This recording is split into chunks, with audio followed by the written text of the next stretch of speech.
नमस्कार मित्रों, A to Z podcast YouTube channel पर आपका स्वागत है। मैं सौरभ गोस्वामी एक बार फिर से आपके लिए लेकर के आया हूँ एक दिल दहला देने वाली कहानी, एक ऐसी डरावनी कहानी जो आपके रोंगटे खड़े कर देगी। ये कहानी एक मेरे घनिष्ठ मित्र जितेंद्र की कहानी है। चलिए कहानी की शुरुआत करते हैं। जितेंद्र पहाड़ों के बीच बने एक छोटे से गांव का रहने वाला था। उसे शहर की चकाचौंध से दूर पहाड़ों की शांत वादियां बहुत पसंद थी। एक शाम उसे अचानक अपने बीमार दादी से मिलने शहर जाना पड़ा। बस का टाइम शाम का था। पहाड़ों में जल्दी रात हो जाती है, इसलिए जितेंद्र थोड़ा घबराया हुआ था। बस स्टैंड पर सन्नाटा था। कुछ देर इंतजार के बाद एक पुरानी जंग लगी बस आई।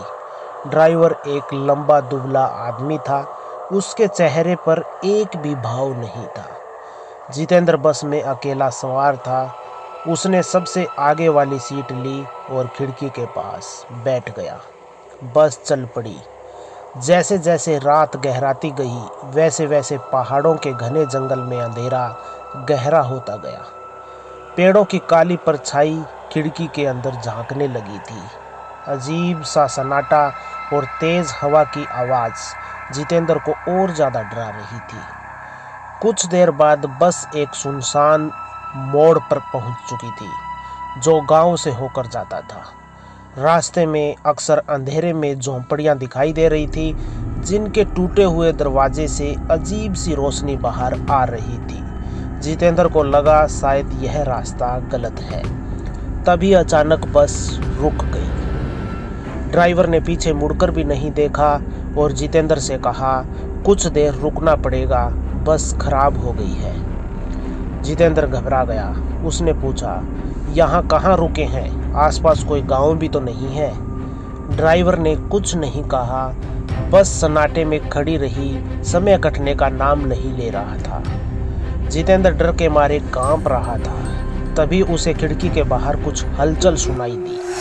उसने झांक कर देखा तो सड़क के किनारे कुछ अजीब सी आकृतियां यानी कि कुछ परछाइयां खड़ी हुई थी और सबके हाथ में एक एक दिया था। उनकी आंखों में चमक नजर आ रही थी और वे अजीब सी आवाजें निकाल रही थी। जितेंद्र चीखने लगा, पर उसकी आवाज जंगल में कहीं खो गई थी। अचानक बस का दरवाजा खुल गया। वे खौफनाक आकृतियां यानी वो परछाइयां बस के अंदर घुसने लगी। जितेंद्र जोर जोर से चिल्ला रहा था, पर कोई उसकी मदद करने वाला वहां पर नहीं था। अचानक जितेंद्र की आंख खुल गई। वह अपने बिस्तर पर बैठा हुआ था, पसीने से तरबतर था। बाहर सूरज की रोशनी आ रही थी। वह बस एक बुरा सपना था। जितेंद्र ने राहत की सांस ली। उसे अभी भी उस रात के सफर का खौफ सता रहा था। वह उठा और खिड़की के पास गया। नीचे सड़क पर वही पुरानी बस खड़ी थी जिसे उसने सपने में देखा था। बस का दरवाजा खुला हुआ था और ड्राइवर कहीं पर नहीं था। जितेंद्र की चीख निकल गई। शायद वह सपना नहीं, बल्कि एक भयानक चेतावनी थी। जितेंद्र दौड़कर अपने माता पिता के कमरे में गया। उसने उन्हें रात का सपना बताया और सुबह खिड़की से देखी हुई बस के बारे में भी बताया। उसके माता पिता पहले तो उसे शांत करने लगे, यह कहकर कि यह सिर्फ एक बुरा सपना था, पर जितेंद्र जिद करता रहा। मजबूर होकर के उसके माता पिता नीचे गए और सड़क पर खड़ी हुई बस को देखने गए।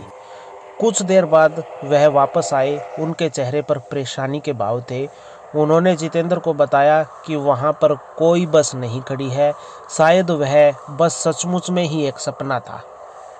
लेकिन उस रात के बाद जितेंद्र को कभी भी शाम के बाद अकेले यात्रा नहीं करनी पड़ी, और जब भी उसे देर रात सड़क पर कोई अजीब सी आवाज़ सुनाई देती थी तो उसे उस खौफनाक सपने की याद आ जाती थी। शायद वह सपना था, या शायद एक ऐसी भयानक चेतावनी जिसे उसने अनदेखा कर दिया था।